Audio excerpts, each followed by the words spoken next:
वर्णानामर्थसङ्घानां रसानां छन्दसामपि मङ्गलानां च कर्तारो वन्दे वाणी विनायको अखण्डमण्डलाकारं व्याप्तं येन चराचरं तत्पदं दर्शितं येन तस्मै श्रीगुरुवे नमः। नारायणं नमस्कृत्य नरं चैव नरोत्तमं देवीं सरस्वतीं व्यासं ततो जयमुदीरये। जय जय श्री राधा रमण जय जय नवल किशोर जय गोपी चित्त चोर प्रभो जय जय माखन चोर। असंभवं संभव कर्तुमुद्यतं प्रचंड झंझावृतरोध सक्षमं युगस्य निर्माण कृते समुद्यतं परं महाकालममुं नमाम्यहम्। व्यासाय विष्णुरूपाय व्यासरूपाय विष्णवे नमो वै ब्रह्मनिधये वासिष्ठाय नमो नमः। नमोऽस्तु ते व्यास विशालबुद्धे फुल्लारविन्दायतपत्रनेत्र येन त्वया भारततैलपूर्ण प्रज्वालितो ज्ञानमयः प्रदीप। प्रज्ञापुराणं परमं पवित्रं व्यासर्मुनेर्यसहजं विरचितं ज्ञानस्य वर्धं प्रतिपङ्क्तिबद्धं प्रज्ञापुराणं तेजो प्रदीप। त्वमादिदेवाः पुरुषः पुराण त्वमस्य विश्वस्य परं निधानं वेत्तासि वेद्यं च परं च धाम त्वया ततं विश्वमनन्तरूप। भवानी शङ्करो वन्दे श्रद्धा विश्वासरूपिणो याभ्यां विना न पश्यन्ति सिद्धाः स्वान्तस्थमीश्वर। नमस्ते सते ते जगत्कारणाय नमस्ते चिते सर्वलोकाश्रयाय नमो द्वैततत्त्वाय मुक्तिप्रदाय नमो ब्रह्मणे व्यापिने शाश्वताय। नमस्ते नमस्ते विभो विश्वमूर्ते नमस्ते नमस्ते चिदानन्दमूर्ते नमस्ते नमस्ते तपोयोगगम्यं नमस्ते नमस्ते श्रुतिज्ञानगम्यं। सिया राम मैं सब जग जानी करहो प्रणाम जोर जग पानी। बोले श्रीमद् पावन प्रज्ञा पुराण भगवान की जय। बोलिए श्री वृंदावन बांके बिहारी लाल की जय। आनंद कंद भगवान की जय। बोलिए परम पूज्य गुरुदेव की जय। परम वंदनीय माता जी की जय। शांत कुंज हरिद्वार की जय। यज्ञ भगवान की जय। कारण करुणा वाले परिपूर्णतम परमात्मा भगवान श्री बालकृष्ण लाल के चरणों में हम सब कोटि कोटि प्रणाम निवेदित करते हैं। परम पूज्य गुरुदेव परमवंदनीय माता जी माता गायत्री के चरणों में हम सब बार बार प्रणाम निवेदित करते हैं। पावन प्रज्ञा पुराण की कथा श्रवण पान कर रहे समस्त श्रोता समुदाय को हमारी तरफ से श्री राम मैं सब जग जानी करहूं प्रणाम जोर जुग पानी का भाव निवेदित करते हैं।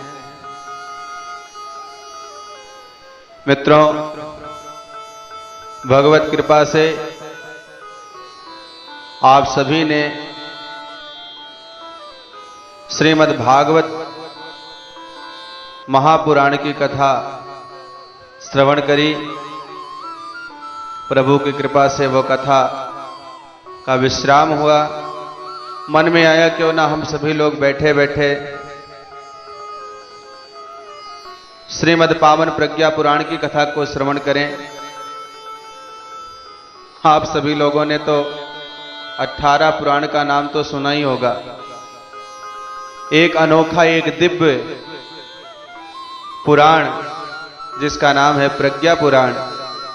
क्यों ना हम सभी लोग उस प्रज्ञा पुराण की कथा को श्रवण करें। तो प्रज्ञा पुराण की कथा को श्रवण करें उससे पूर्व निवेदन करेंगे कि जो भी भाई बहन भगवान की प्रज्ञा पुराण की कथा को श्रवण कर रहे हैं वो सभी लोग निर्मल अंतःकरण के साथ बैठे, मन को वाणी को पवित्र करके बैठे और भगवान की दिव्य कथा का आनंद लें।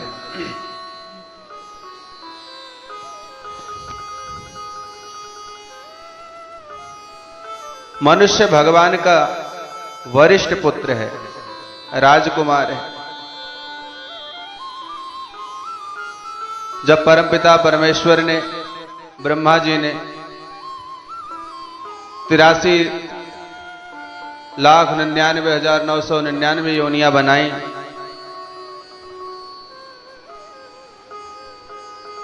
तो बड़े दुखी हुए, बड़े असंतुष्ट थे कि लगता है कहीं न कहीं अभी हमारे कृति में कोई न कोई कमी है। बहुत चिंतित थे, बड़े दुखी थे, बहुत परेशान थे कि आखिर में क्या करें। इस तरह से ब्रह्मा जी शोक सागर में डूबे जा रहे थे, बहुत असंतुष्ट थे।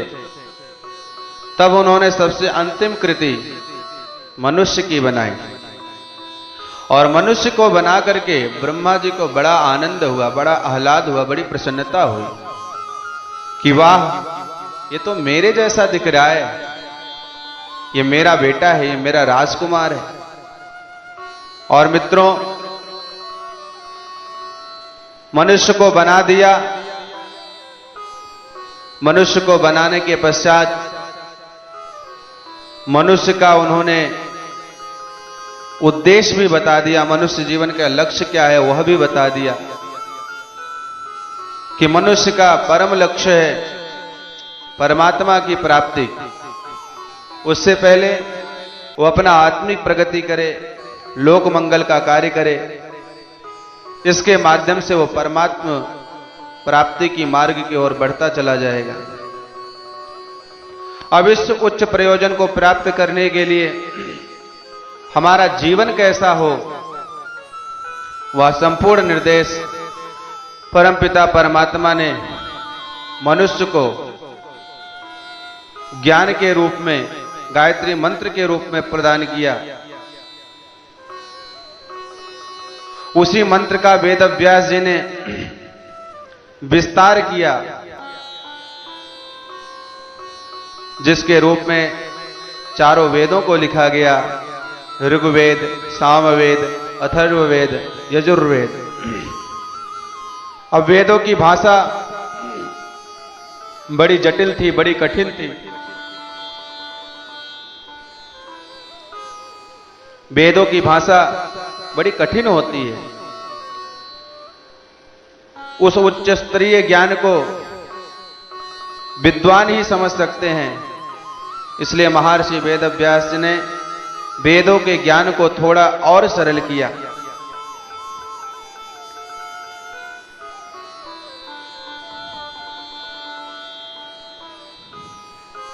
उच्च स्तरीय ज्ञान साधारण लोगों की समझ में नहीं आती, इसलिए लोगों को ज्ञान देने के लिए, लोगों को समझाने के लिए व्यास जी ने पुराणों की रचना की। पुराण क्या है?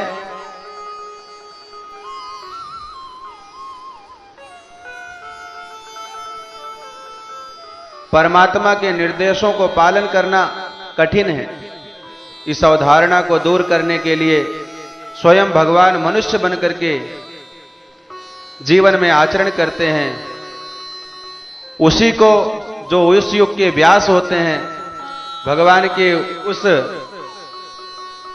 लीलाओं का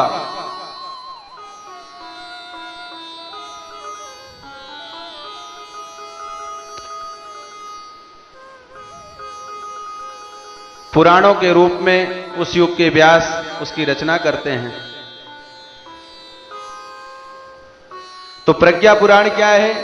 प्रज्ञा पुराण समस्त शास्त्रों का सार है, समस्त पुराणों का सार है।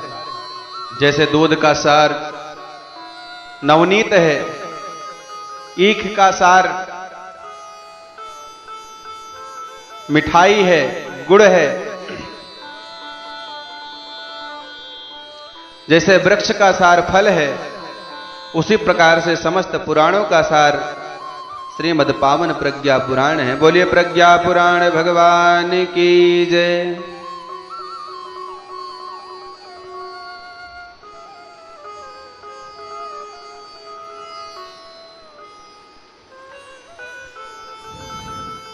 कथाओं का प्रचलन बहुत ही प्राचीन काल से चली आ रही है और भगवान भी पुराणों की कथा को बड़े आनंद के साथ सुनते हैं।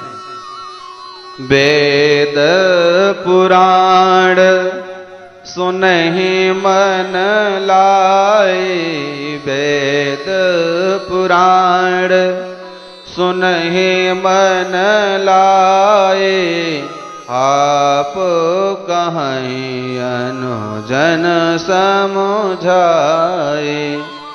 घर घर सबके हो ही पुराना, घर घर सबके हो ही पुराना। रामचरित सुंदर विधि नाना, रामचरित सुंदर विधि नाना। वेद पुराण वशिष्ठ बखानहि, वेद पुराण वशिष्ठ बखानहि।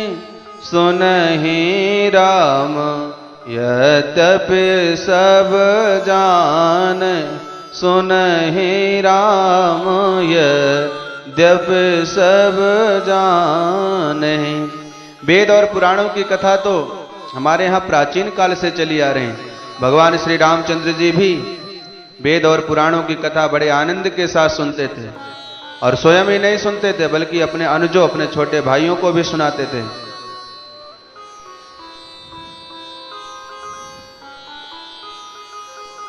तो हमारे यहाँ यदि साल भर में 365 दिन हैं तो हर दिन की अलग अलग कथाएं हैं। अगर साल भर में 12 महीने हैं तो 12 महीनों की कथाएं। हर महीने में 15 तिथियां हैं तो हर तिथि की कथा है। प्रथमा को गुड़ी पड़वा की कथा, द्वितीया को भाई दूज की, तृतीया को अक्षय तृतीया की कथा, चतुर्थी को करवा चौथ, पंचमी को ऋषि पंचमी, षष्ठी को हल षष्ठ, सप्तमी को संतान सप्तमी, अष्टमी को जन्माष्टमी, नवमी को रामनवमी, दसवीं को गंगा दशहरा, एकादशी को देव उठनी एकादशी, द्वादशी को द्वादश आदित्यों की कथा, त्रयोदशी को धनतेरस की कथा, चतुर्दशी को अनंत चतुर्दशी और अमावस्या पूर्णिमा को कोई कथा हो या ना हो, लेकिन एक कथा बहुत प्रचलित है। सत्यनारायण भगवान की कथा तो घर घर में होती है। तो तो सप्ताह में अगर 7 दिन हैं तो 7 दिनों की अलग अलग कथाएं हैं। सोमवार को शंकर जी की कथा, मंगलवार को हनुमान जी की, बुधवार को चंद्रमा की, बृहस्पतिवार को विष्णु जी की कथा, शुक्रवार को वैभव लक्ष्मी की कथा। तो इस तरह से जितने वार हैं उन वारों की अलग अलग कथाएं हैं। और प्राचीन काल में 18 पुराणों में एवं उप पुराणों में कुल मिलाकर के हजारों कथाएं हैं। पंचतंत्र की कथाएं, बूढ़े बुजुर्गों के द्वारा बच्चों को सुनाई जाने वाली राजा रानियों की कहानियां, बाल निर्माण की कहानियां, भगवान की तो अनंत कथाएं हैं। गोस्वामी तुलसीदास जी कहते हैं, हरि अनंत हरि कथा अनंता, कहीं सुनहि बहुविधि सब संता। हरि अनंत हरि कथा अनंता, कहीं सुनहि बहुविधि सब संता। नाना भांति राम अवतारा, रामायण सतकोटि अपारा, रामायण सतकोटि अपारा। हरि अनंत हरि कथा अनंत, भगवान की कथाएं अनंत हैं और इसको संत लोग अपने अपने ढंग से विविध भांति से सुनते और सुनाते हैं। कथाएं लोक शिक्षण के लिए अत्यंत सरल और प्रभावी साधन मानी गई। इसलिए जब जैसी आवश्यकता थी उस तरह की पुराणों की कथाओं को लिखा गया। ऋषियों ने सामयिक समस्याओं को देख करके उनके समाधान के लिए नवीन चिंतन किया। मित्रों, वही पुराण कहलाए। लेकिन जब इतने पुराण पहले से ही थे तो प्रज्ञा पुराण की आवश्यकता क्यों पड़ी? अगर इस प्रज्ञा पुराण का उद्देश्य क्या है? तो प्रज्ञा पुराण का मतलब क्या है? प्र का मतलब होता है प्रमुख और ज्ञा का मतलब होता है ज्ञान, यानी प्रमुख ज्ञान, प्रखर ज्ञान। आज आदमी के पास भौतिक साधनों की कमी नहीं है। सब कुछ होते हुए भी आज का मनुष्य दुखी है। कारण क्या है? कारण मित्रों एक ही है कि आज हमारे आपके घर में सोफा सेट है, टीवी सेट है, कूलर सेट है, दुनिया भर के सेट हैं, मोबाइल सेट है। लेकिन आज आदमी का दिमाग अपसेट हो चुका है। आज व्यक्ति की बुद्धि खराब हो गई है। चारों ओर अज्ञानता ही अज्ञानता दिखाई देती है। मित्रों, आज समझदारी की कमी हो गई है। समझदार कौन है? समझदार वो है, गुरुदेव भगवान कहते हैं, समझदार वो है जो सत्य और असत्य का विवेचन करके सत्य का पालन करता है, वही सच्चा समझदार कहलाता है। लेकिन आज आदमी जानता तो है, मानता नहीं है। तंबाकू के पाउच पर लिखा रहता है तंबाकू खाने से कैंसर होता है, लेकिन आदमी फिर भी खाता है। शराब की बोतल पर लिखा रहता है शराब स्वास्थ्य के लिए हानिकारक है, फिर भी आदमी खाता है। तो गुरुदेव भगवान कहते हैं कि यह समझदारों की नासमझी है। जानता है लेकिन मानता नहीं है। आज मनुष्य की दुर्दशा कैसी हो गई है? जैसे दुर्योधन की थी। दुर्योधन धर्म और अधर्म को जानता था, लेकिन कहता है जानामि धर्मम न च मे प्रवृत्ति और जानामि अधर्मम न च मे निवृत्ति। मैं धर्म को जानता हूं लेकिन उसमें हमारी प्रवृत्ति नहीं है, और मैं अधर्म को भी जानता हूं लेकिन उससे हमारी निवृत्ति नहीं हो पा रही है, मैं निकल नहीं सकता। तो उसी तरह से आज आदमी कि अंदर समझदारी की कमी हो गई है। एक कहानी आपको उदाहरण के रूप में मैं सुनाता हूं। एक बूढ़ी अम्मा डॉक्टर के पास गई। डॉक्टर के पास गई, अपनी बीमारी बताई। डॉक्टर साहब ने दवा दी। अब दादी ने दवा तो ले ली, पर दवा लेते ही डॉक्टर साहब से प्रश्नों की झड़ी लगा दी। क्या कहती हैं? कहते हैं, डॉक्टर साहब ये बताइए दवा कैसी लूं? सुबह लूं कि शाम को लूं? डॉक्टर साहब ने कहा, सुबह और शाम दोनों टाइम लो। अच्छा डॉक्टर साहब तो ये बताइए पानी से लूं कि दूध से लूं? डॉक्टर साहब ने कहा, दूध या पानी दोनों में से किसी से भी ले सकती हो। अच्छा डॉक्टर साहब आपने ये बात तो ठीक कही, लेकिन ये बताइए खाने से पहले लूं कि खाने के बाद लूं? डॉक्टर साहब ने कहा कि खाने से पहले लो या खाने के बाद लो। फिर कहती, डॉक्टर साहब ये बताओ खड़े होकर के खाऊं कि बैठ करके खाऊं? उसके पश्चात कहती है, दरवाजे की तरफ मुंह करके खाऊं या दीवार की तरफ मुंह करके खाऊं? अब डॉक्टर साहब तो झल्ला गए। हे भगवान, ये बुढ़िया कितना परेशान करती है। झल्ला करके बोले, माता जी दवा पेट में जाना चाहिए, कैसे भी लो। ठीक है डॉक्टर साहब। इस तरह का करके बुढ़िया चली गई। इसी तरह से मित्रों, आज व्यक्ति अनावश्यक उलझता है, क्योंकि कहीं ना कहीं से प्रज्ञा की कमी हो गई है, विवेक की कमी हो गई है, प्रखर ज्ञान की कमी हो गई है। इसलिए आज हर आदमी दिग्भ्रमित हो गया है। क्या सही है क्या गलत है, इसका निर्णय ही नहीं हो पा रहा है। सबकी बुद्धि कैसे हो गई है? धुंधली जैसी हो गई। जैसे आप लोगों ने भागवत में कथा सुनी थी ना, पंडित आत्मदेव शर्मा की। उनकी पत्नी का नाम धुंधली देवी था। दोनों के कोई संतान नहीं थी। पंडित जी घर छोड़ करके वन की तरफ चले गए कि मैं अपना प्राण त्याग कर दूंगा। महात्मा जी मिले, महात्मा जी ने फल दिया, ले जाकर के अपनी पत्नी को खिला देना, और भगवान ने चाहा तो निश्चित है उसको बेटा होगा। और पंडित जी फल लेकर के आए, पत्नी को दिया, और पत्नी ने क्या किया? प्रश्नों की झड़ी लगाना शुरू कर दी, और अंततोगत्वा उसने फल भक्षण नहीं किया।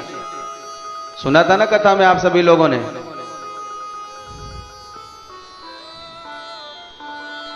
कहती है, भगवान फल खाऊं कि ना खाऊं?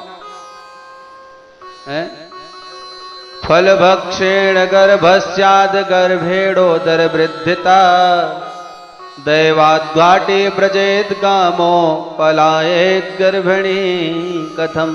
कहती अगर मैं फल खा लूंगी तो मेरे गर्भ ठहर जाएगा, और गर्भ ठहर जाएगा तो मेरा पेट बड़ा हो जाएगा, बढ़ जाएगा, और पेट बढ़ जाएगा तो मेरा भोजन कम हो जाएगा, है ना। और भोजन कम हो जाएगा तो मैं बीमार हो जाऊंगी, दुबली हो जाऊंगी, और दुबली हो जाऊंगा तो घर का काम कैसे करूंगी, और कहीं गांव में चोर डाकू आ गए, आग लग गई, कहीं बाढ़ आ गई तो मैं भागूंगी कैसे।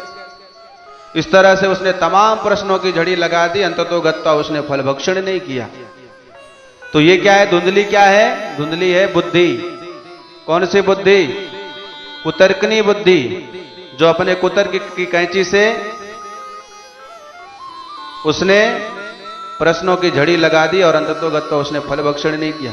वही स्थिति आज हमारी आप सबकी है कि सत्संग में जाऊं कि ना जाऊं, है ना, भगवान का नाम लूं कि ना लूं, जप करूं कि ना करूं, स्वाध्याय करूं कि नहीं करूं, अच्छा काम करूं कि नहीं करूं, तमाम प्रकार के प्रश्न हम आप करने लगते हैं अपने आप से। उसी तरह से आज आदमी की बुद्धि भ्रमित हो गई। मनुष्य अज्ञानता के कारण दुख पा रहा है। मित्रों, कथाओं से ही ज्ञान मिलता है, और ज्ञान से ही मनुष्य जीवन का श्रृंगार होता है। ज्ञान ही मनुष्य को मनुष्य बनाता है। कहा गया ज्ञान शून्य मनुष्य को पशुवत कहा गया है। क्यों? क्योंकि आहार निद्रा भय मैथुनम च सामान्य तत्पशुभि नराणाम। तो मनुष्य के अंदर विशेषता क्या है जिसके कारण वो महान है? तो कहते हैं ज्ञाने ही तेषाम अधिका विशेषा ज्ञानेन हीना पशुभिः समाना। ये नीति का वचन है। मनुष्य को सर्वश्रेष्ठ प्राणी कहा जाता है, लेकिन मनुष्य पक्षियों की तरह उड़ नहीं सकता, खरगोश की तरह भाग नहीं सकता, शेर हाथी की तरह बलवान नहीं है, यहां तक कि मच्छर भी नहीं मार सकता। ये प्राणी मनुष्य से अधिक बलवान है। तो मनुष्य के अंदर ऐसी कौन सी विशेषता है जिसके कारण से वह सर्वश्रेष्ठ है? मित्रों, तो वो है ज्ञान। ज्ञान के ही कारण मनुष्य महान है। आपने देखा नहीं कि आदमी पंछी की तरह उड़ तो नहीं सकता, लेकिन उसने अपने ज्ञान के कारण हवाई जहाज बना लिया। आज आदमी खरगोश की तरह भाग नहीं सकता, तो उसने बड़ी बड़ी गाड़ियां, रेलगाड़ियां बना ली। आज आदमी शेर की तरह बलवान नहीं है, लेकिन ज्ञान के कारण आदमी ने शेर को भी अपने इशारों पर नचा लिया। मच्छर को मार नहीं सकता, तो उसने मॉर्टिन बना ली, है ना, ऑल आउट बना लिया। आपको पता है कभी इंद्र के पास गंधर्व हुआ करते थे, किन्नर हुआ करते थे, जो मनोरंजन के लिए थे। लेकिन आज तो आदमी ने टीवी बना लिया है, टेलीविजन बना लिया है, मोबाइल फोन बना लिया है, बटन दबाते ही नृत्य, गाना, संगीत सब कुछ चलने लगता है। इतना सब कुछ होते हुए भी मनुष्य अशांत है, दुखी है। क्यों? इसलिए दुखी है क्योंकि आज का मनुष्य अज्ञानता के कारण दुख प्राप्त कर रहा है, अज्ञान ग्रस्त हो गया है। मित्रों, ध्यान रखना, ज्ञान ही सुख का आधार है और अज्ञान ही दुख का कारण है। पांडवों के वनवास काल की घटना आप सभी लोगों ने कहानी सुनी होगी, यक्ष और युधिष्ठिर संवाद। यक्ष का पहला प्रश्न था, को बलवाना, अर्थात बलवान कौन है? युधिष्ठिर ने कहा, ज्ञानवानेन बलवाना, अर्थात जो ज्ञानी है वही बलवान है। रावण का अत्याचार बढ़ा था, देवताओं की स्तुति पर राम जी का अवतरण हुआ। राज्याभिषेक के समय 14 वर्ष का वनवास हुआ। वनवास में सीता हरण, सुग्रीव से मित्रता, हनुमान को सीता का पता लगाने के लिए भेजा। समुद्र के रास्ते सुरसा मिली और सुरसा ने क्या कहा, मुंह फाड़ करके कि मैं खाऊंगी। और जब सुरसा हनुमान जी को खाने के लिए दौड़ी, तो जस जस सुरसा बदन बढ़ावा, तास दून कपि रूप दिखावा। सत जो जन आनन त्यहि कीन्हा, तो अति लघ रूप पवन सुत लीना। बदन पैठी पुनि बाहर आवा, मांगा विदा ताहि सिरुनावा। जैसे जैसे सुरसा ने अपने शरीर का विस्तार कराना प्रारंभ किया, वैसे ऐसे हनुमान जी ने अपने शरीर को दोगुना बढ़ाना शुरू कर दिया। और सत्य जो जन आनन त्यहि कीना, जब उसने अपने मुख को 7 योजन का फैलाया, तो अति लघ रूप पवन सुत लीना। यहां पर हनुमान जी ने अपने ज्ञान का प्रयोग किया, अपने विवेक का प्रयोग किया, क्योंकि हनुमान जी को क्या कहा गया है, अतुलित बलधामम हेम शैलाभदेहम धनुजवन कृशानुन ज्ञानिनाम अग्रगण्यम। हनुमान जी ज्ञानियों में अग्रगण्य हैं। वो ज्ञान उनको कहां से मिला? सूर्य देवता से मिला। हनुमान जी के गुरु सूर्य देवता है। तो अति लघु रूप पवन सुत लीना, बैदन पैठ पुण्य बाहर आवा, मांगा विदा ताहि सिरुनावा। और उनके मुखमंडल से होते हुए हृदय उनके शरीर में प्रविष्ट हो गए, और उसके बाद निकल करके आए, हाथ जोड़ करके प्रणाम किया। सुरसा प्रसन्न हो गई और कहा, देवताओं के कहने पर मैं आपकी परीक्षा लेने आई थी। तुम इतना बड़ा काम करने जा रहे हो, तो तुम्हारे बुद्धिमत्ता का परिचय लेना था। तुम हमारे इस परीक्षा में सफल हुए, मेरा आशीर्वाद है, जाओ तुम्हारा कार्य निश्चित ही सफल होगा। राम काज सब करी हो तुम बल बुद्धि निधान, आशीष दे गई सो हरस चलो हनुमान। कहा जाओ आपका कार्य सिद्ध होगा।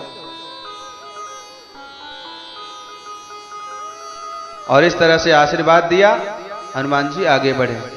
इसीलिए ज्ञानवान है न बलवाना, ज्ञान ही असली बल है। तो यक्ष ने दूसरा प्रश्न किया।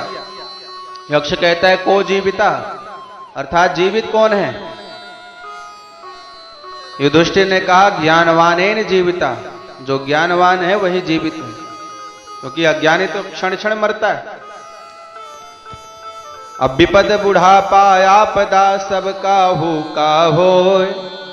कोई ऐसा है क्या जिसके ऊपर विपत्ति नहीं आती हो, जिसकी बुढ़ापा नहीं आएगी? ये तो सबको आना है, आपदा भी सबके ऊपर आती है। तो विपद बुढ़ापा आपदा सब का हो, लेकिन ज्ञानी काटे ज्ञान से मूर्ख काटे रोज। जो ज्ञानी है वो समझ जाता है, लेकिन जो मूर्ख है वो रोता रहता है। तो इसके उदाहरण के स्वरूप समझिए, पंचतंत्र की एक कथा बड़ी प्यारी है, शेर और खरगोश की।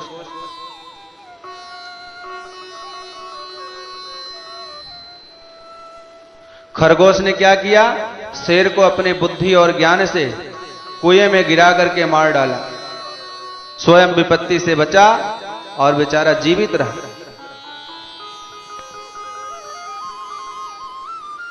और वहीं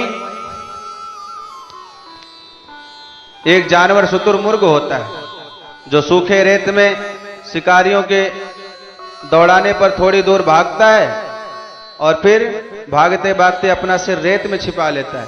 सोचता है कि अब हम शिकारियों को नहीं देखते हैं तो शिकारी भी हमें नहीं देखता होगा, और इसी भ्रम में पड़ा बेचारा पकड़ा जाता है और बेमौत मारा जाता है। इसलिए मुसीबत के समय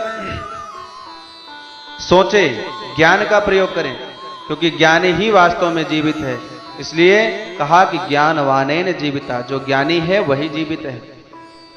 अब यक्ष ने तीसरा प्रश्न किया, को सुखवाना, सुखी कौन है? युधिष्ठिर ने कहा महाराज ज्ञानवानेन सुखवाना, ज्ञानवान ही सुखी है, अज्ञानी तो हमेशा दुखी रहता है। एक नगर में ऐसी राज्य व्यवस्था थी कि उस राज्य का जो राजा बनता था, राजा बनने के 10 वर्ष बाद उसको राजपद को छोड़ करके किसी बीहड़ जंगल में जाना पड़ता था, जहां पर न पीने के लिए पानी, न खाने के लिए भोजन और न रहने के लिए घर, बिल्कुल निर्जन स्थान पर जाना पड़ता था। जो भी उस राज्य का राजा बनता 10 वर्ष के बाद उसको उसी स्थान पर जाना पड़ता था, और जब वह राजा उस स्थान पर पहुंचता तो कुछ दिन के बाद भूख और प्यास से तड़प करके मर जाता। इसलिए कोई उस राज्य का राजा नहीं बनना चाहता था। एक दिन एक व्यक्ति उस राज्य में आया और उसने कहा कि मैं राजा बनने के लिए तैयार हूं। अन्य दरबारियों ने कहा कि क्या तुमको इस राज्य का नियम मालूम नहीं है? उस व्यक्ति ने कहा भैया मुझे सब पता है, बस हमको ये बता दीजिए कि 10 वर्ष के बाद हमें कहां जाना होगा। दरबारियों ने कहा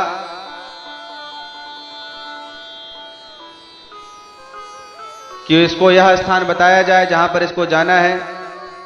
तो दरबारियों ने उसको वह स्थान बताया जहां उसको जाना था। अब उसका राज्याभिषेक हुआ। वह अपने शासन काल में ही जिस स्थान पर जाना था वहां उसने तालाब खुदवा दिया, वहां पर खेती करना शुरू कर दिया, वहां पर रहने के लिए महल बनवा दिया, सारी सुख सुविधाएं उसने वहां पर इकट्ठी कर ली। अब नियम के अनुसार 10 वर्ष के बाद वह अपने परिवार के साथ पहुंच करके उसी स्थान पर सुखपूर्वक जीवन व्यतीत करने लगा। इसलिए युधिष्ठिर ने कहा कि ज्ञानवानेन सुखवाना, जो ज्ञानवान है वही सुखी है।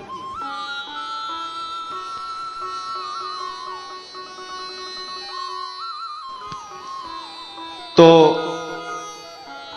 इसलिए युधिष्ठिर जी ने कहा कि ज्ञानवानेन सुखवाना, जो ज्ञानवान है वही सुखी है। आपने कथा सुनी हुई होगी, अज्ञानता के कारण माता सती को कष्ट मिला और भगवान शंकर से उनका संबंध विच्छेद हो गया था, है ना। और इसी के कारण दक्ष के यज्ञ में उन्होंने अपने शरीर को भस्म कर दिया था। इसलिए उनको पूर्व जन्म का वृतांत याद था। और जब मां सती पार्वती के रूप में आई तो भगवान भोलेनाथ से उनका विवाह हुआ।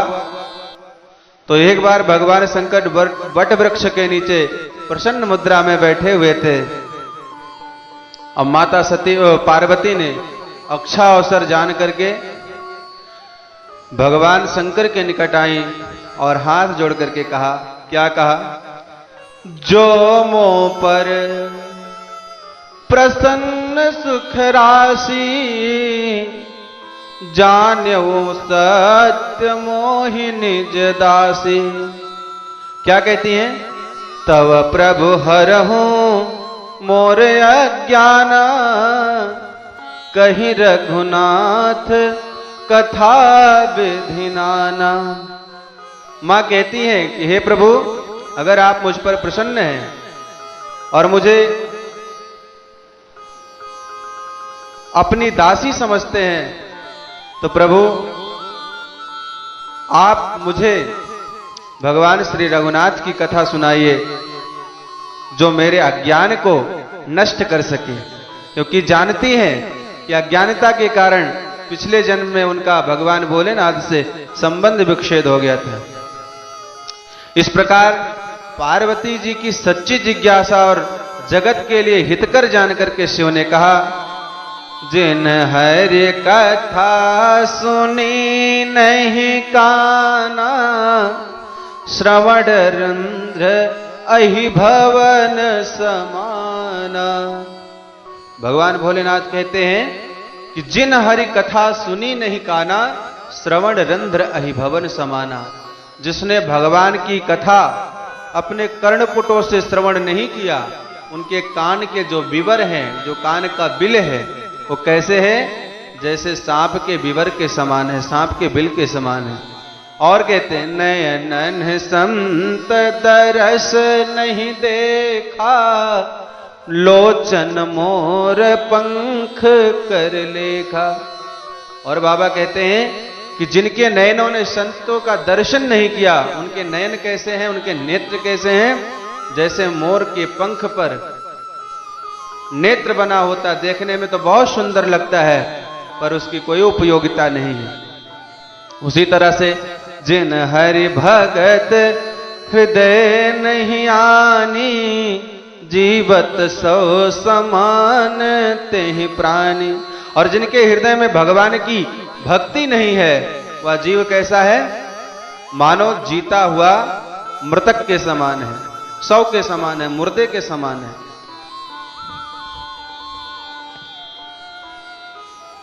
अज्ञानता के कारण ही अर्जुन कुरुक्षेत्र में महाभारत के युद्ध में मोहग्रस्त हो गया। युद्ध क्षेत्र में जब अर्जुन ने भगवान श्री कृष्ण से कहा कि हे द्वारिकाधीश, हमारे रथ को कौरवों और पांडवों के मध्य लेकर के चलिए। युद्ध भूमि के मध्य पहुंचकर अर्जुन कहता है कि ये मेरे तात हैं, ये भाई हैं, ये भतीजे हैं, ये मामा हैं, ये काका हैं, ये फूफा है, ये दादा, ये नाना, ये गुरु, ये शिष्य है, ये सब तो अपने ही है, भला मैं इनसे युद्ध कैसे कर सकता हूं। मोहग्रस्त हो गया, हताश और निराश होकर के बैठ गया। तब भगवान श्री कृष्ण ने कहा, बस अपनी ज्ञान जागृत करो, प्रज्ञा को जगाओ और अपना संदेह दूर करो। अर्जुन को अज्ञान को मिटाने के लिए और कर्तव्य पर आरूढ़ होने के लिए भगवान श्री कृष्ण ने गीता का ज्ञान दिया। अर्जुन का अज्ञान मिटा और विवेक जागृत हो गया। तब अर्जुन ने कहा, नष्टो मोहा स्मृतिर्लब्ध्वा तत्प्रसादान मयाचित, स्थितोस्मि गत संदेहा करिष्ये वचनम तो। और कहता, प्रभु अब मेरा मोह नष्ट हो गया है, आपकी कृपा से अब मैं अपने आप में स्थित हो गया हूं, मेरा संदेह समाप्त हो गया है। अब आप जो कहेंगे मैं उसको करने के लिए तैयार हूं। उसी तरह से आज मनुष्य अज्ञानता के कारण भौतिक साधनों को इकट्ठा करने में लगा है। आदमी सुखी होना चाहता है, लेकिन जितना सुखी होने का मित्रों प्रयत्न करता है, उतना ही दुखों के दलदल में फंसता हुआ चला जा रहा है। पहले केवल झोपड़ी थी, तब चाहते थे कि एक कोठी हो जाए।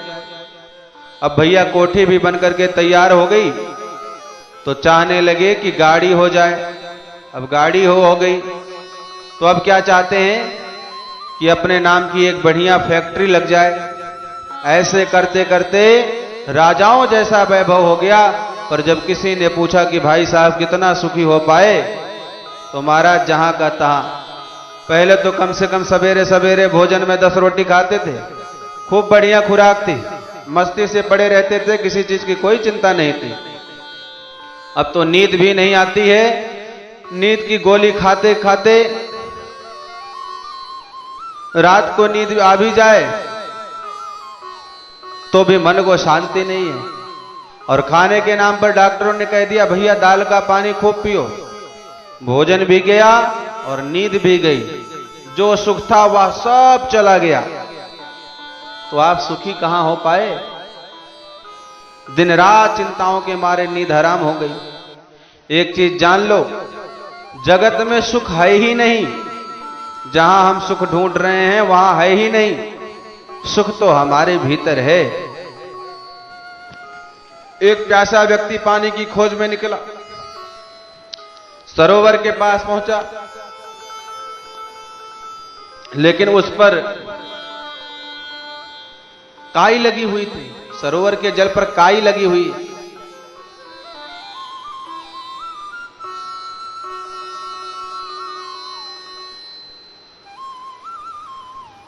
अब वो बेचारा क्या करता, पानी पीना चाहता है, सरोवर के सन्निकट खड़ा है, तालाब में पानी भी है, लेकिन ऊपर से काई लगी हुई है। अब वो क्या किया, जहां पानी है वहां पर नहीं खोजा, और जहां पानी नहीं है वहां देख रहा है। कहां देख रहा है? रेगिस्तान में देख रहा है। अब सूर्य की स्वर्णिम रश्मियां रेगिस्तान में जब पड़ रही हैं, तो ऐसा मानो प्रतीत हो रहा है कि सामने जल लहरा रहा है। और वो बेचारा रेगिस्तान की बालुकाओं को देखते देखते उसी के पीछे पीछे दौड़ता दौड़ता प्यास से त्रसित होकर के उस रेगिस्तान के मरुस्थल में बेचारा मर गया, उसका प्राणांत हो गया। उसी तरह से परमात्मा ने हमारे अंदर सुख का, आनंद का सागर भर दिया है, लेकिन उस पर अज्ञानता की काई लगी हुई है, इसलिए दिख नहीं रहा है, समझ में नहीं आ रहा है, और बाहर के विषयों में आनंद का भ्रम है। जिस तरह से जल में थल का भ्रम होता है, थल में जल का भ्रम होता है, उसी तरह से मित्रों आज हम लोग इस दुनिया में सुख खोज रहे हैं, जो कि सुख यहां है ही नहीं है। सुख कहां है? ईश्वर अंश जीवय विनाशी, चेतन अमल सहज सुख राशि। जीव तो सहज ही सुख के राशि था, आनंद और सुख उसके अंतःकरण में भरा हुआ है। अज्ञानता के परत के कारण बाहर के विषयों में भ्रम हो गई। ये जो बाहर सुख दिखाई दे रहा है, ये सब नकली है। जैसे एक श्रीमान जी ने कहा, भाई गर्मी आ गई है, आम का मौसम आ गया है, आजकल तो बाजार में खूब बढ़िया बढ़िया आम मिल रहा है। तो ऐसे एक श्रीमान जी ने कहा, भैया गर्मी आ गई है, आम का समय आ गया है, चलो आम खाया जाए। बेटे को बुलाए, बेटे इधर आओ। बेटा आया। क्या है पिताजी? 10 रुपया दिया हाथ में और कहा बाजार जाओ और वहां से आम लेकर के आओ। अब बेटा बेचारा बाजार गया आम खरीदने के लिए, दुकान पर पहुंचा, आम खरीदा, लेकर के घर आया। पिताजी आम ले आया। पिताजी ने कहा, बेटे उसको पानी में डाल दो, थोड़ा ठंडा हो जाए, फिर आराम से आनंद से खाएंगे। अब बेटे ने क्या किया, जो किलो भर आम लेकर के आया था उसको बाल्टी में डाल दिया। कुछ देर के बाद पिताजी ने कहा, चलो बेटे अब आम खाते हैं। और जैसे ही आम खाने के लिए बाल्टी में हाथ डाला तो पूरा बाल्टी का पानी मिट्टी हो गया था। अब तो श्रीमान जी को बहुत क्रोध आया, तुरंत अपने बेटे को बुलाया, बेटा तुम आम कहां से लेकर के आए? पिताजी मैं तो आम तो दुकान से लेकर के आए। अच्छा चलो मेरे साथ चलता हूं, देखता हूं। दुकानदार के पास गया और दुकानदार पर क्रोध दिखाने लगा, गुस्सा करने लगा। क्यों रे, तूने मेरे बेटे को ये नकली आम देकर के ठग लिया, पैसा असली लिया और सामान नकली दिया। तो दुकानदार ने कहा भैया आप मेरे पर गुस्सा मत करिए, वृथा क्यों क्रोध करते हैं। अरे मेरे दुकान पर तो सीधा सीधा बोर्ड लगा हुआ है, पढ़ा नहीं क्या आपने? वहां पर लिखा है नकली फलों की दुकान। अब आपके बेटे ने बोर्ड पढ़ा नहीं और मेरे पास आया, उसने कहा आम दे दो। तो मैं तो भैया हमारे पास नकली आम थे सो मैंने नकली आम दे दिया। अब उसने मेरे से असली नकली की बात तो करी नहीं, तो मेरे यहां जो मिलता है मैंने उसको वो दे दिया। उसी तरह से मित्रों भगवान श्री कृष्ण गीता में कहते हैं ये संसार क्या है, दुखालय शाश्वतम, शाश्वत दुखालय है। आप यहां आकर के सुख खोज रहे हैं तो सुख मिलने वाला नहीं। भोजनालय में जाओगे तो भोजन मिलेगा, पुस्तकालय में जाओगे तो पुस्तक मिलेगी, है ना। जिस आलय में जाओगे आपको वहां पर वही चीज मिलेगी। अब भोजनालय में जाकर के कहो कि हमें भौतिक विज्ञान की किताब दे दो, अब भोजनालय में किताब कहां से मिलेगी। और पुस्तकालय में जाकर के कहो बढ़िया बढ़िया पनीर टिक्कर बना करके दे दो, तो भैया पुस्तकालय में आपको पनीर कहां से मिलेगा। उसी तरह से ये संसार दुखालय है, इसमें सुख का भ्रम है, यहां सुख है ही नहीं है। सुख कहां है? सुख हमारे आपके भीतर है, भौतिक साधनों में सुख नहीं है। और ये भौतिक साधन तो केवल हमारे साथ स्मशान तक ही जाता है, और ज्ञान तो मनुष्य के साथ जन्म जन्मांतरों तक साथ में रहता है। ये धन संपदा तो अस्थिर है और ज्ञान सर्वथा रहने वाला है। आपने सुना होगा पिछले दिनों एक 6 साल का बच्चा कौटिल्य टीवी चैनल पर सभी प्रश्नों का उत्तर दे रहा था, जिसे लोग गूगल बॉय बोलते थे। अर्थात कहने का अभिप्राय यह है कि उसके इस जन्म का ज्ञान नहीं था जो वो उत्तर दे रहा था, अपितु तो उसके जन्म जन्मांतरों का ज्ञान था जो अभी तक नष्ट नहीं हुआ था। तो ज्ञान ही मनुष्य जीवन की असली थाती है, असली पूंजी है। इसी को कमाओ, इसी को अर्जित करो। बाकी धन ना साथ जाएगा ना साथ रहेगा, सब कुछ यहीं पर छोड़ करके जाना है। और ज्ञान हमको कहां से मिलता है भैया? तो ज्ञान हमको आपको कथाओं के माध्यम से मिलता है, सत्संग से मिलता है।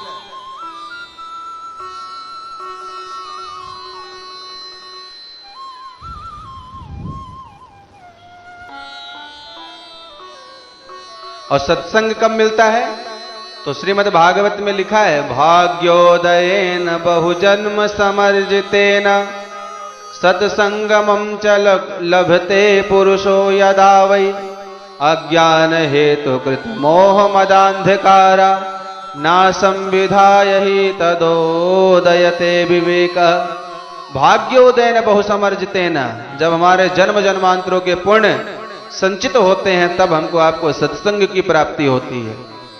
और जिसको सत्संग की प्राप्त होती है उसके सारे अज्ञान, मोह, मद, अहंकार अपने आप नष्ट हो जाते हैं और विवेक का उदय हो जाता है ना। उसी तरह से प्रातः स्मरणीय पूज्यपाद गोस्वामी तुलसीदास जी कहते हैं बड़े भाग पाई सत्संगा और बिनहि प्रयास हो ही भवभंगा। सत्संग बड़े भाग्य से मिलता है, और जिसको सत्संग मिल जाए मित्रों तो बिना प्रयास के ही वो भव सागर से पार हो जाता है। और एक बात आप ध्यान से सुन लीजिए, सत्संग का यदि एक शब्द भी आपके कर्ण छिद्रों के द्वारा आपके हृदय भवन में प्रविष्ट हो गया तो जान लीजिए वो आपके जीवन को बदल सकता है। एक कहानी मैं आपको सुनाता हूं। एक चोर था, वह रोज चोरी किया करता था। उस चोर ने अपने बेटे से कहा बेटा कभी भूल करके भी सत्संग में मत जाना, कहीं सत्संग होता हुआ तुम्हें दिखाई भी पड़े तो एक काम करना, धीरे से कान में उंगली डाल लेना, लेकिन सत्संग से बच करके रहना। कुछ दिनों के बाद उसकी मृत्यु हो गई। अब उसका बेटा चोरी करने लगा। एक दिन वह कहीं से चोरी करके भाग रहा था, तो रास्ते में वहां सत्संग चल रही थी। जैसे ही उसने सत्संग देखा कि यहां सत्संग हो रहा है, तो उसने कान में उंगली डाल लिया, क्योंकि उसको अपने पिताजी की बात याद आ गई कि सत्संग नहीं सुनना है। और वह बेचारा जोर से भागने लगा। तभी सामने से एक पत्थर पड़ा हुआ था, पत्थर का ठोकर लगा, बेचारा धड़ाम से गिर गया और कान से उंगली निकल गई। और जैसे उसके कान से उंगली निकली, तुरंत उसी समय उसको सत्संग का 2 शब्द सुनाई दिया। क्या सुनाई दिया? कि भूत के पांव उल्टे होते हैं और उसकी छाया नहीं होती है। उसने तुरंत कान में फिर से उंगली डाल ली और अपने घर को लौट करके आ गया। मित्रों, कुछ दिनों के बाद उसके गांव में कुछ चोर भूत बन करके सबको डरा रहे थे और चोरी करने आए थे। और ये बेचारा भूतों से बहुत डरता था। अब इसके घर की बारी आई तो चोरों ने इसके घर का सामान लूटकर भागना शुरू कर दिया। तभी इसको सत्संग की एक बात याद आ गई। क्या बात याद आ गई? कि भूत के पांव उल्टे और उसकी परछाई नहीं होती, और इनके तो पांव भी सीधे हैं और परछाई भी दिख रही है। सो उसने तुरंत हल्ला बोल दिया। गांव वालों ने इकट्ठा होकर के चोरों को मार मार करके भगा दिया। इस तरह से मित्रों, सत्संग के एक शब्द से चोरी होते होते बच गई। इसलिए हमको सत्संग अवश्य सुनना चाहिए, भगवान की कथाओं को अवश्य सुनना चाहिए, अच्छी बातों को अवश्य सुनना चाहिए। ना जाने कौन सा शब्द हमारा आपका जीवन बदल दे। जाड्यम धियो हरति सिंचत वाच सत्यम, मानोन्नतिम दिशत पापम पाकरोत्, चेतः प्रसादयति दिक्षु तनोति कीर्ति, सत्संगति ही कथम किम न करोति पुंसाम। नीत का बड़ा सुंदर वचन है। कहते हैं कि सत्संग से बुद्धि की जड़ता मिटती है, वाणी में सत्य का संचार होता है और समाज में आपका सम्मान बढ़ता है। मानोन्नतिम दिशते पापम बा करोति, पाप कर्मों से व्यक्ति बच जाता है। और चेता प्रसादयति, चित्त में प्रसन्नता का संचार होता है। दिक्षु तनोत कीर्ति, 10 दिशाओं में यश फैलता है। सत्संग मनुष्य क्या क्या नहीं करती, अर्थात सब प्रकार से लाभप्रद है। भगवान राम ने माता सबरी को नवधा भक्ति का उपदेश दिया था, और उसमें उन्होंने क्या कहा? प्रथम और द्वितीय भक्ति वो सत्संग और कथा के महत्व को दर्शाती है। क्या कहते हैं? प्रथम भगति संतन करी संगा, और दूजी रति मम कथा प्रसंगा। कहते हैं पहली भक्ति है संतों का संग, अर्थात सत्संग करो। और दूजी रति मम कथा प्रसंगा, और दूसरी भक्ति भगवान की कथा प्रसंगों से प्रेम करो। सत्संग ने ना जाने कितने लोगों का जीवन बदल दिया है। 60 से 60, दुष्ट से दुष्ट, पापी से पापी व्यक्ति भी यदि सत्संग को पा लेता है तो वह भी महामानव से देव मानव बन जाता है। इसीलिए गोस्वामी तुलसीदास जी ने लिखा है, 60 सुधरहि सत्संगति पाई, और पारस परिस कुधात सुहाई। और मज्जन फल पेखिय तत्काला, का कहो ही बिक बकहु मराला। 60 सुधरे सत्संगत पाई। दुष्ट से दुष्ट यदि सत्संग पा जाता है तो वो भी शुद्ध हो जाता है। जिस तरह से पारस परिस कुधात सुहाई, पारस का स्पर्श यदि लोहे से हो जाता है तो वह भी स्वर्ण बन जाता है। और सत्संग का फल तुरंत मिलता है। क्या? काक होई पिक बकऊ मराला। कौवा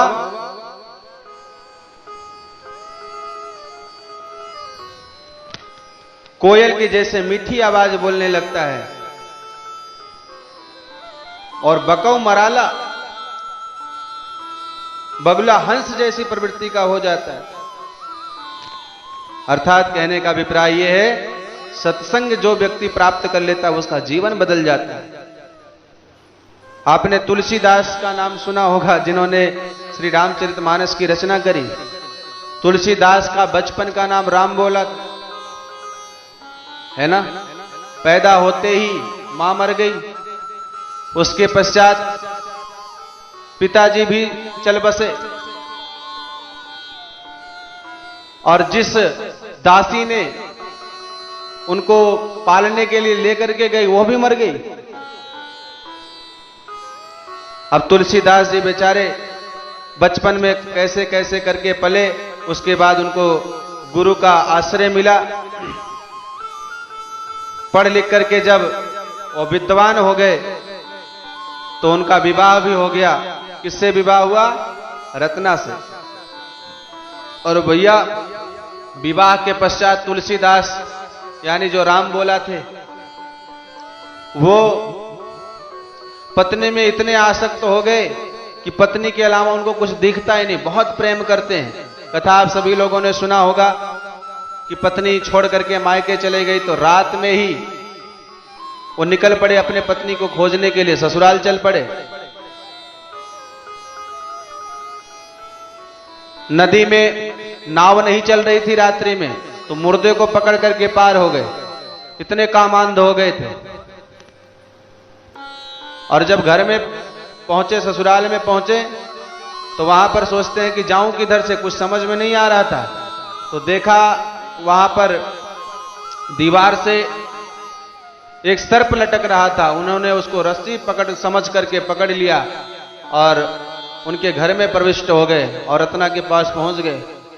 जब रत्ना ने देखा कि मेरे प्रेम में इतने पागल हो गए हैं कि बेचारे इतनी रात्रि को हमारे पास चले आए, पूरा वृतांत उनसे पूछा कि कैसे कैसे आए। जब उन्होंने बताया कि मैं नाव से आया, तो जब वहां पर जाकर के देखा तो मुर्दा पकड़ करके आए थे। अच्छा, तो घर में कैसे आए, क्या पकड़ करके आए? बोले रस्सी पकड़ करके आए। देखा तो सर्प लटक रहा था। तब रत्ना ने कहा, अस्थि चरम मही देहि मम, तामे ऐसी प्रीत, होती जो कहूं राम में, होत न मन भयभीत। उन्होंने कहा, स्वामी आप इस अस्थि मांस रुधिर से बने हुए शरीर में इतनी आसक्ति है, इतना प्रेम है आपका। यदि आपका यही प्रेम भगवान के प्रति होता तो क्या से क्या हो गया होता। रत्ना की वह बात तुलसीदास को लग गई और वह कामी राम बोला, रामी तुलसीदास बन गया। ये एक क्षण के रत्ना के सत्संग से तुलसीदास जी का जीवन बदल गया। उसी तरह से महात्मा बुद्ध के सत्संग को पाकर के अंगुलीमाल भिक्षु बन गया और धर्म धारणा का प्रचार विस्तार किया। नारद जी की संगति को पाकर के रत्नाकर डाकू आज कभी वाल्मीकि बन गए।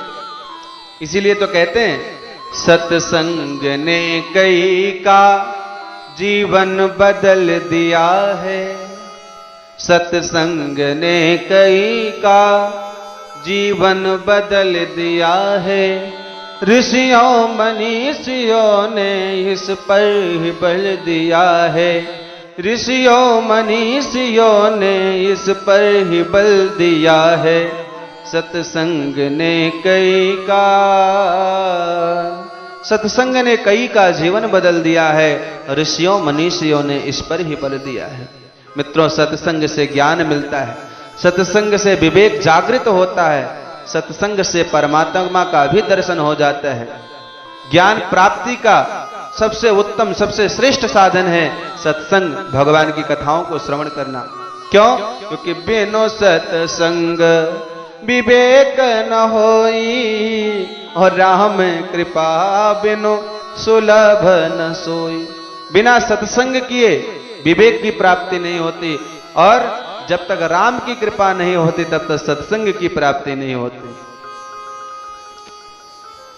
देखिए, सत्संग और कुसंग का अपना अपना प्रभाव है। दो बातें हमेशा ध्यान रखना चाहिए, सत्संग और कुसंग। सत्संग हमें ऊपर उठाता है और कुसंग हमें नीचे गिराता है। सत्संग से सद्विचार आते हैं, सद्भाव आते हैं और सकारात्मक चिंतन आता है, सद्व्यवहार और सत्कर्म की प्रेरणा मिलती है। और बल्कि कुसंग से कुविचार, नकारात्मक चिंतन, दुर्व्यवहार और दुष्कर्म करने की प्रेरणा मिलती है। जैसे दूध में चीनी मिला दो तो मीठा और पौष्टिक हो जाता है, और यदि केरोसिन मिला दोगे तो, मिट्टी का तेल डाल दिया तो दूध जो है दुर्गंध युक्त हो जाता है, खराब हो जाता है। इसी प्रकार से सत्संग और कुसंग का अच्छा बुरा प्रभाव व्यक्ति के जीवन पर पड़ता है। किसी अच्छे व्यक्ति के सत्संग करोगे, किसी महात्मा का सत्संग करोगे तो आपके अंदर सच्चे विचार आएंगे, सद्विचार आएंगे। और किसी जुआड़ी शराबी के साथ में बैठोगे तो बीड़ी नहीं पीते हो लेकिन बीड़ी पीना सीख जाओगे। तंबाकू नहीं खाते हो, किसी तंबाकू खाने वाले के पास में बैठोगे तो सीख जाओगे। यानी कहने का अभिप्राय यह है कि जैसी संगत वैसी रंगत, जैसी संगत में रहोगे वैसी आपकी रंगत भी हो जाएगी। एक महात्मा जी की कुटिया में, आश्रम में 2 तोता पाले थे। एक राम राम बोलता था, श्याम श्याम बोलता था, और दूसरा मारो, काटो, लूट लो, गालियां देता था। भक्तों ने पूछा, महात्मन, एक तोता गालियां देता और दूसरा राम नाम बोलता है, ऐसा क्यों है? तब महात्मा जी ने कहा कि एक को जंगल में संत की कुटिया के निकट से लेकर के आया हूं और दूसरे को घने जंगल के एक पेड़ के नीचे से लेकर के आया हूं। जो राम राम बोलता है वह संत के आश्रम के निकट से लाया हूं, तो राम राम बोलता है क्योंकि संतों के आश्रम में राम राम का जप होता रहता है। और दूसरा जिस पेड़ के नीचे से लाया हूं, उसी पेड़ के नीचे बैठ करके चोर डकैत लोग चोरी की योजना बनाते हैं, चोरी का माल बांटते थे, लड़ाई झगड़ा करते थे, गालियां देते थे। तो इस संगति का प्रभाव दूसरे तोते पर पड़ा, इसलिए वह गालियां देता है, इसलिए वह गालियां देना सीख गया। तो संगति के प्रभाव से अच्छी बुरी प्रवृत्तियां अपने आप पनपने लगती है। इसलिए मित्रों, हमको आपको सत्संग करना चाहिए। सत्संग से ज्ञान मिलता है, और जिसको ज्ञान मिल जाता है मित्रों, तो उसके सारे मोह, मद, अहंकार, लोभ आदि जो ये दुर्भावनाएं हैं वो सब नष्ट हो जाती हैं और मनुष्य जीव से शिव बन जाता है। तो आइए, ऐसे ही सत्संग का अवसर हमको आपको मिला है, तो प्रतिदिन हम सभी लोग नियम पूर्वक भगवान की कथा को श्रवण करें, प्रज्ञा पुराण की कथा को श्रवण करें। प्रज्ञा पुराण में मित्रों जीवन की सारी समस्याओं का समाधान है, चाहे वह व्यक्तिगत समस्याएं हो, चाहे वह सामाजिक समस्याएं हो, चाहे वह पारिवारिक समस्याएं हो। जितने भी प्रकार की समस्याएं हैं, उन समस्त समस्याओं का समाधान परम पूज्य गुरुदेव ने श्रीमद् पावन प्रज्ञा पुराण में दिया है। तो इसलिए आप सभी लोग थोड़ा समय निकाल करके इस श्रीमद् पावन प्रज्ञा पुराण की कथा को अवश्य श्रवण करें। ये कथा अत्यंत हितकारी है, मंगलकारी है, कल्याणकारी है। तो कल हम सभी लोग प्रज्ञा पुराण की कथा में प्रवेश करेंगे। आज हम अपनी वाणी को यहीं पर विश्राम देते हैं।